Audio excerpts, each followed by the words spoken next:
आज आम सह अछंती कौशल सेनार स्वाधीन प्रार्थी नंदन महानंद सार। आपण को पॉलिटिकल ओडिशा को स्वागत। कहीं आपण इच्छा कले स्वाधीन कौशल रु स्वाधीन प्रार्थी भाव छिड़ा हवा पे? देखो आमर ये अंचल रे जेन अवहेलार चित्रटा अच्छे आम से बोलिकी कैसी भी पॉलिटिकल पार्टी रू बिलोंग्स ने करबार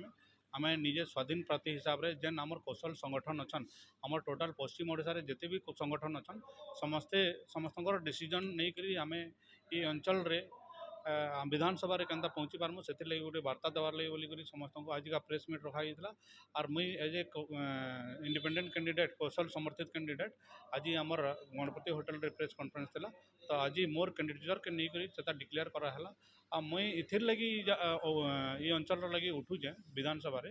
जे आमर अंचलित आमर ये अंचल सब बोले अवहेलित चित्र है केते बेले भी ये अंचल के विकास धारा रे न देखा जी आपन जानी थे विगत 75 वर्ष है आमर स्वाधीन हबार इंडिया स्वाधीन हबार 25 वर्ष शासन काल से बीजेडी शासन करिचे। बीजेडी शासन काल रे केवे भी ये अंचल के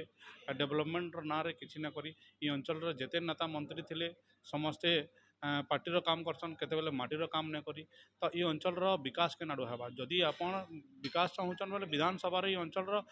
जेनटा आमर नीड है से जिनिस आपण विधानसभा रे रखबार कथा ये अंचल रो विकास रो कथा कहबार कथा आपण खाली सेनु जाइकरी पार्टीर कथा कहला ना चले आपण ये अंचल रो माटीर भी कथा कहबार पड़बा जेनटा कि आपण जानिथिबे 1980s रे ये अंचल गोटे शिल्पनगरी थिला। आपण सूता मिल हो कि सुगर मिल हो ऑयल मिल हो कि आपणकर सार फैक्ट्री सीमेंट फैक्ट्री हो आज डेट रे सब बंद हो गलान। तो ये अंचल जदि विकास धारा थिता बेले से सब शिल्पनगरी आमर ये अंचल चलुता ना कि सेटा बंद होता। आपण देखुन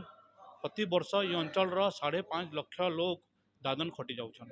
आपन चाषी मानकर कथा कहबे बोले चाषी मानकर इंश्योरेंस नहीं मिलबार तांकर धान जिते बेले बिक्री होचे तांकर कटनी छटनी होचे तापर बुणाकर मानकर प्राप्य से माने ठीक से नहीं पाई पारबार लेबर माने तांकर प्राप्य जेनटा पाइबार कथा से प्राप्य ठीक से नहीं पाई पारबार स्टूडेंट माने हमर याडर बेकारी रहउचन जेन थर लगी बोलिकरी ये अंचल निशाग्रस्त होकर तार माने आपण जानिथिबे क्राइम बढ़ी बढ़ी चलनान।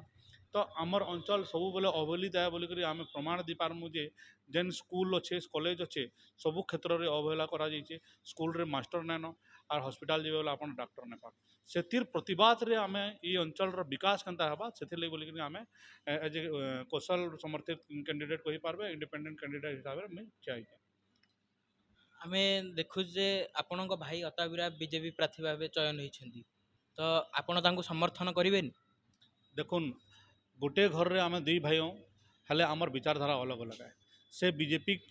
फॉर्मर 2009 रे से कांग्रेस रो लड़ी करी निर्वाचन जीती थिले और एमएलए थिले से पीरियड रे भी मुई केबे